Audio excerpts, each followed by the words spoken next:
Share માર્કેટમાં online trade કરવાના બહાને ઠગાઈના કિસ્સામાં એક ભેજાબાજની પોલીસે ધરપકડ કરી હતી. શેર માર્કેટમાં ઓનલાઈન ટ્રેડ કરવાના બહાને ઠગાઈ કરનારની પોલીસે ધરપકડ કરી હતી.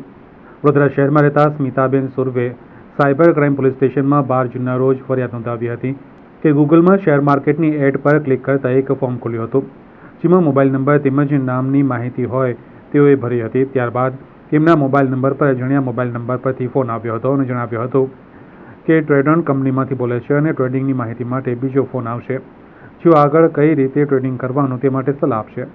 ત્યારબાદ ઉપરથી વોટ્સએપ ફોન આવ્યો અને તેઓએ પોતાની ઓળખ સમીર તરીકે આપી હતી અને પોતે ટ્રેડોન કંપનીના ફાઇનાન્સ એડવાઇઝર છે. ત્યારબાદ તેઓએ ફરિયાદીને ટ્રેડિંગ કઈ રીતે કરવાનું અને ઇન્વેસ્ટ કઈ રીતે કરવાનું તે વિશે માર્ગદર્શન આપી ટ્રેડોન નામની વેબસાઇટની લિંક મોકલી હતી.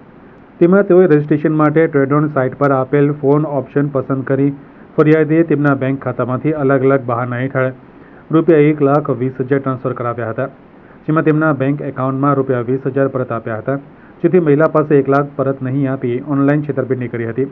જેથી વડોદરા સાયબર ક્રાઇમ દ્વારા ટેકનિકલ અને હ્યુમન સોર્સેસની મદદથી ભેજા બાજુની શોધખોળ કરી હતી. આ દરમિયાન ઠગનું લોકેશન અમદાવાદ શહેર ખાતે મળ્યું હતું, જેથી સાયબર ક્રાઇમ પોલીસની ટીમ અમદાવાદ ખાતે પહોંચી ગઈ હતી અને ઠગ વિજય મુન્ના સોનખરને ઝડપી પાડ્યો હતો. વડોદરા લાવ્યા બાદ ભેજાબાજને કસ્ટડીમાં મોકલી આપવામાં આવ્યો હતો.